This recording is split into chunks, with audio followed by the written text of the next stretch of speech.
Ever had the feeling that you knew what someone was going to say just before he said it? Or have you ever walked into a strange room and had the sensation that you'd been there before? Well, if you have, you've taken a small step beyond. Now watch a giant step.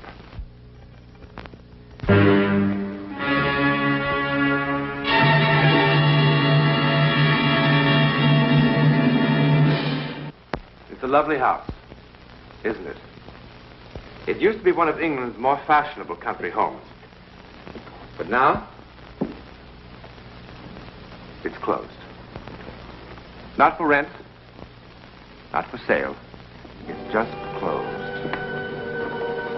In fact, its American owner simply locked the door and walked away. But locking the door hasn't helped Ellie Pelston one bit. It isn't easy for her to forget what happened here. It all began, normally enough, with the arrival of the first weekend guest. Good afternoon, sir. Good afternoon. Enter Donald Ainsley Stewart, career man with the United States Foreign Service.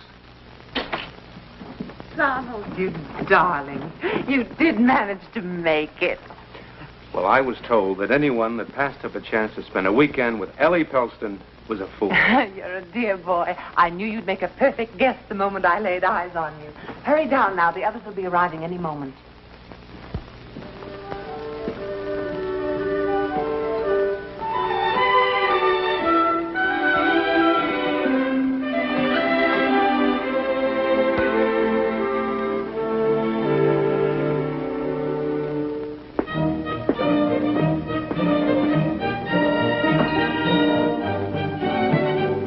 May I help you unpack, sir? No, thank you. Can I get anything for you, sir? No, thanks.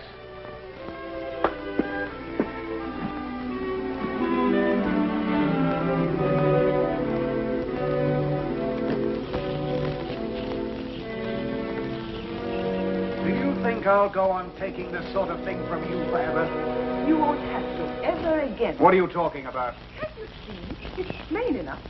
I'm packing. I'm leaving you, Carter, for good. But leave it. For whom? Anyone who can make me feel like a woman.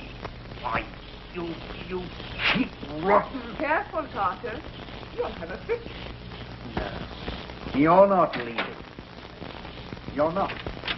You'll never make a fool of me again. Not ever again. Threatening. How ridiculous you are. Why don't you stomp your feet and scream? Why don't you? Carter! Let me go! No!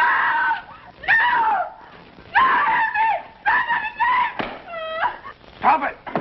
Somebody please! Stop it! Stop it! Stop it! Stop what? Stop what, Donald? Ellie!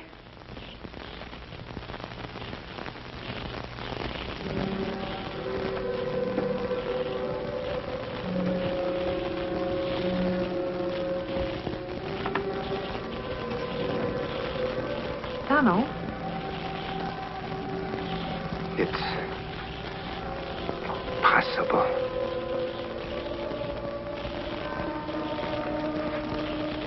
Gone? Donald, who's gone? They were here. They were.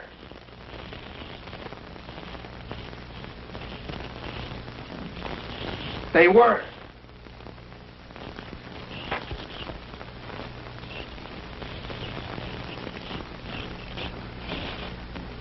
Who was here?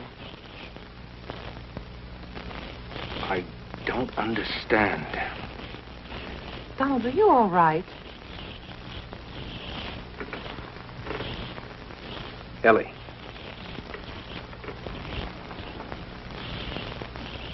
I saw them. A man and a woman.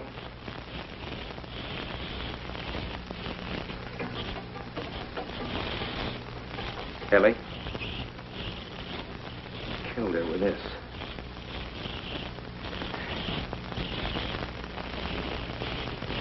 There was a fire in there. That lamp was on. Donald,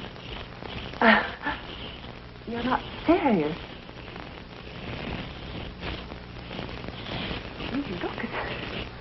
Well, I mean, you really do look as if you'd seen a ghost or something. You'd better have yourself a drink. Come on, I'll fix you one.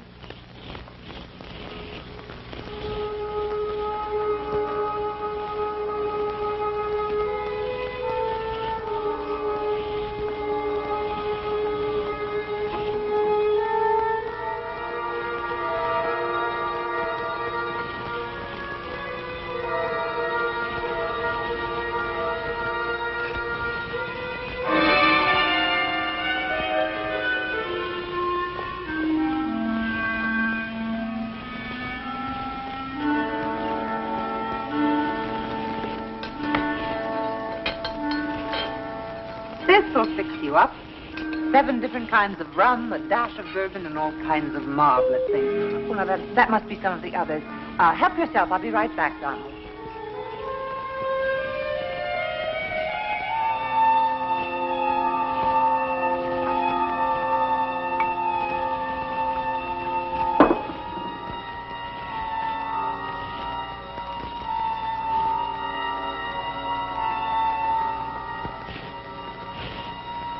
I'll have one, too.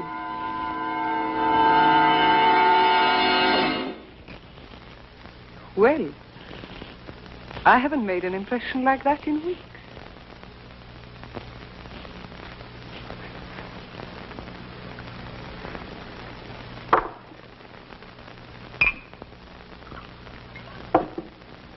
Here, your need seems to be even greater than mine.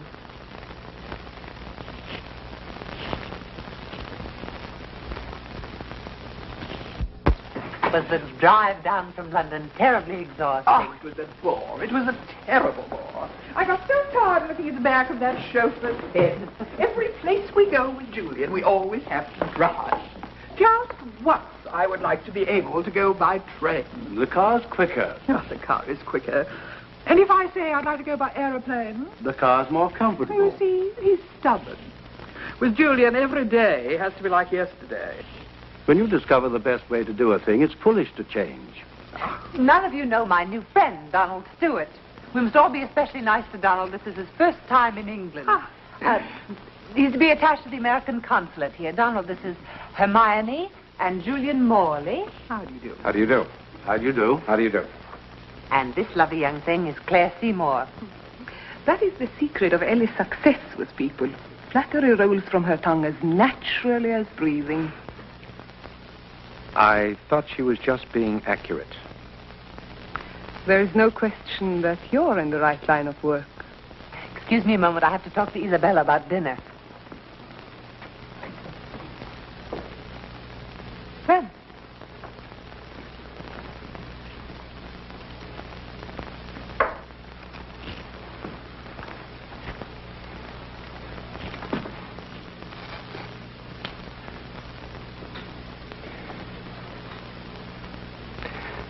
now, I know what I'm going to say will sound not the way I mean it to sound, but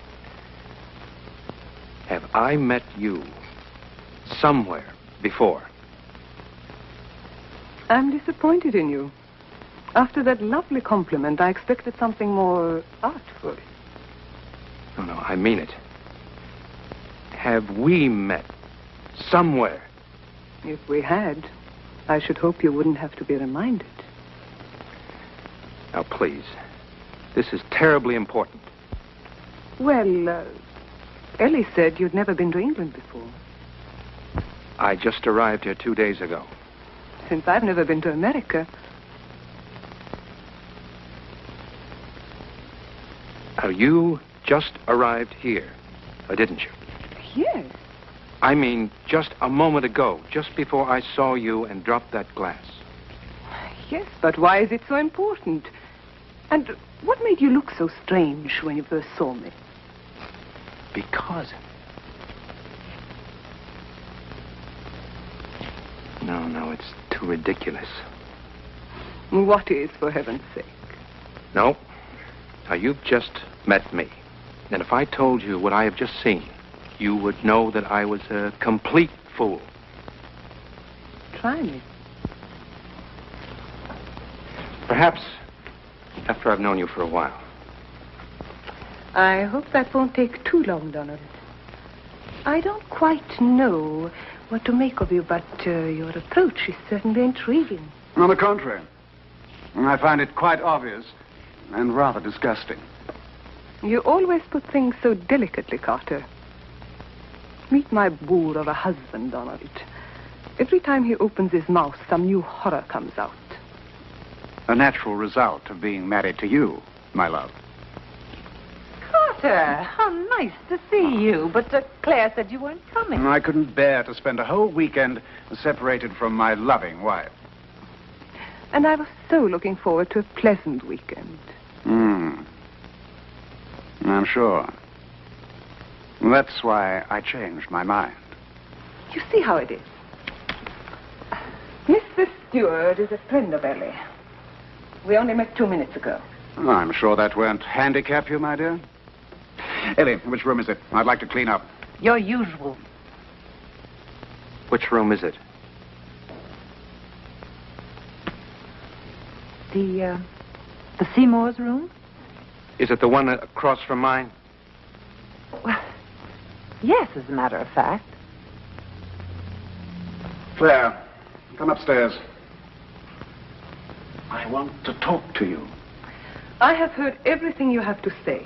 Too many times. No. Would you rather I went into it right now? Right here? No. I see no reason to bore everyone. Good afternoon, Carter. Oh, hello. Hello, Julian. Hello. I think I'll finish unpacking. Dinner's at 8, Donald. Oh, by the way, we make it a custom of dressing here for dinner on weekends. I hope you don't mind. Makes it more of an occasion somehow. Not at all. Dress for dinner. It means that Claire and her husband will be in dinner clothes. Yes.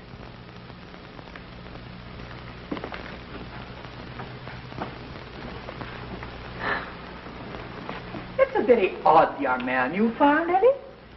Yes. Isn't he?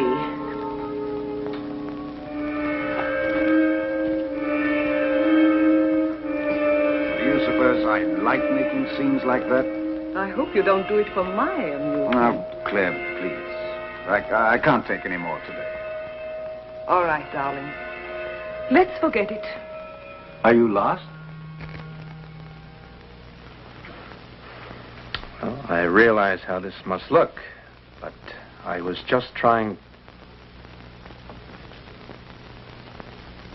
Really?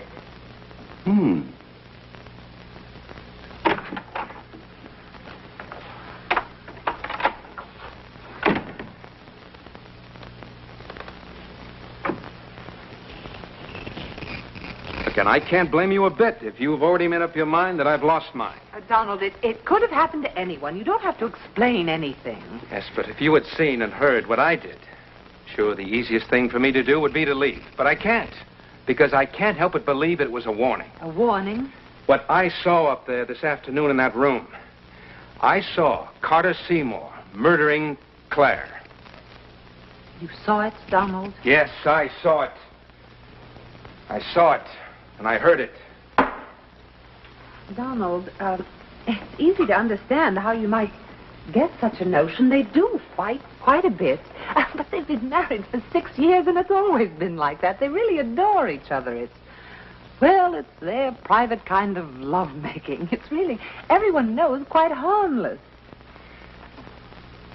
How could I have seen and heard what I did before I ever met them? Before they even arrived? How could I have seen them in that room while they were still miles from here? Well, look, I know how this sounds, because if I heard what I'm telling you about, I'd call a doctor. And now you believe that what you saw really will happen? Oh, no, I don't. I don't believe that. I can't. How can I believe such a thing? But I know it, just the same. What do you want me to do? I don't know. I don't know what anyone can do. Change rooms, separate them. I don't know. you had experiences like this before, Donald? I mean, I know a lot of hostesses who'd welcome the addition of a few ghosts to lend a bit of interest to an otherwise dull establishment, but believe me, my You weekend... still think I've lost my mind, haven't you? No. I wouldn't put it that strongly. Well, if you insist on making an issue of this thing, I do have my other guests to consider. Dine for a drink. Martinis? Excellent idea. Stuart, I want to apologize for... Your dress. You've got that look on your face again. It's the same one, the one I saw before, on her. On who? Anyway, it better not be. It was sold to me as an original. Well, there, you see. How could I have imagined an original dress? How do I know what you saw just because you convince yourself after the fact? Would someone like to tell me what this is all about? Yes, I'll tell you. No, not in my house, Donald. Ellie, I congratulate you. Your weekends are never dull, but this time you've outdone yourself. When are we to be let in on the mystery? Never, if I can help it. Martini, wonderful. Aren't you drinking?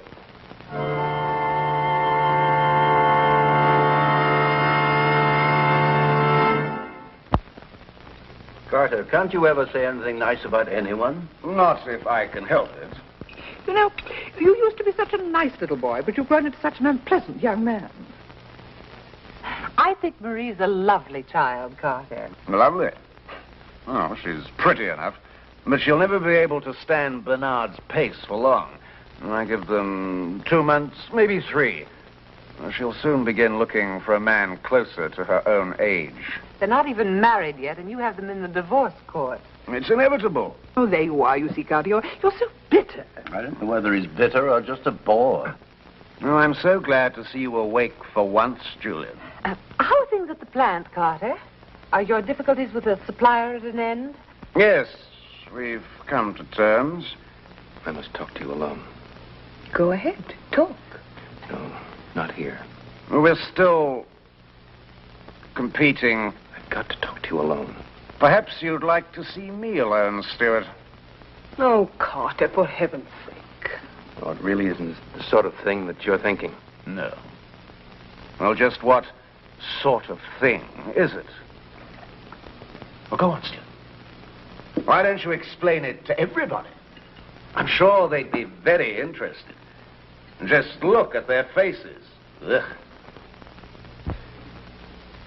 See, if I told you now, you'd only misinterpret. No, that's not likely. Where Claire is concerned, there's not much possibility of misinterpretation. Now, 6 years of marriage have taught me what to expect. Do shut up, Carter. Ellie, are we going to play bridge tonight? Of course. You know Julian and Hermione live for their bridge. You do play bridge, don't you? Oh, I'm sure he plays all kinds of indoor sports. Carter, please. Do I embarrass you, Claire? I didn't think that was possible. Carter, please, for heaven's sakes, we've all been friends for a long time now. Let's just have a pleasant weekend. Do I embarrass you, Claire? Yes, you embarrass me. Being married to you embarrasses me. Every day. Every night. Oh, I do. Oh, isn't that marvelous?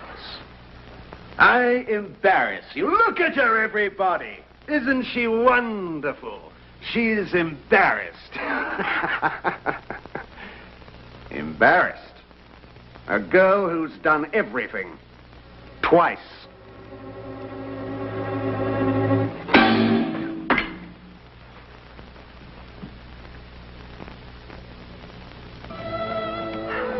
One spade. 3 clubs. Pass. 5 clubs. Ah. Perhaps. Pass.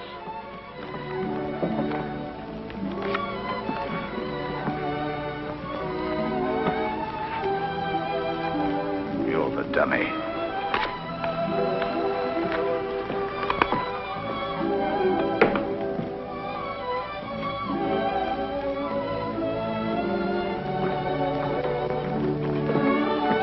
Mr. Stewart, you are the dummy. Oh, I'm sorry. Can you excuse me? You know, Ellie, he really is a very odd young man.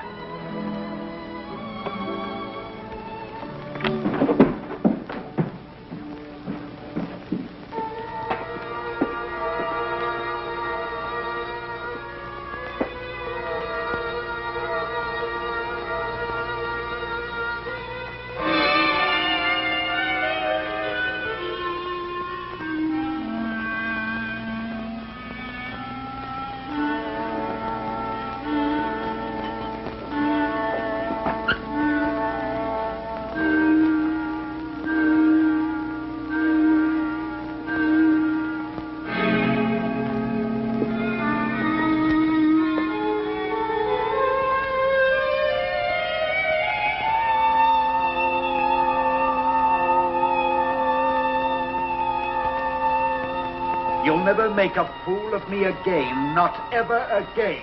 Frightening. How ridiculous you are. Why don't you stomp your feet and scream? Why don't you? Carter! Let me go!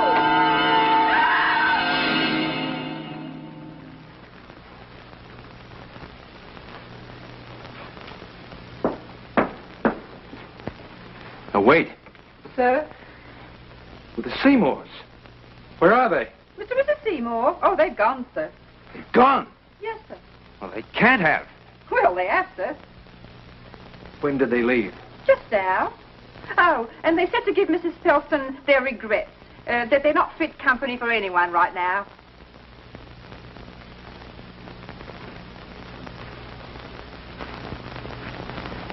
Is there anything I can do for you, sir?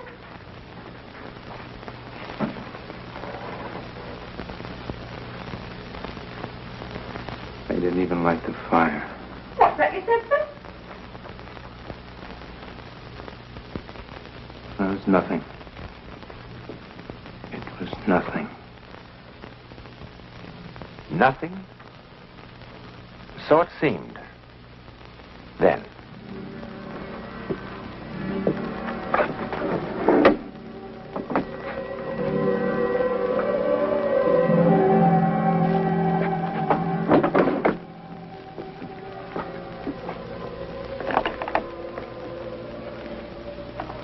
But it was hardly nothing. Call it mental radio, or whatever you like. Donald Stewart's experience was not a simple hallucination. It was an accident in time. Somehow, his mental radio had tuned into sights and sounds of the future. Sights and sounds that for some people, in some rare situations, seemed to repeat over and over again, from the past or the future, like an echo in the corridor of time. What Donald Stewart saw and heard did happen, just as he had seen it and heard it, in the same room, on that same September weekend, but a year later. Unfortunately, on the actual and fatal weekend, he was not there to interfere with fate. Now, perhaps as many believe, fate is inexorable, and nothing and no one can change it. Or perhaps not. In a moment, a preview about next week's One Step Beyond. Next week, and every week, we'll be bringing you the personal records of the rarest kind of human experience. Man's adventure in the world of the unknown, that mysterious psychic world beyond our five senses. This is your invitation to take with us that astonishing one step beyond.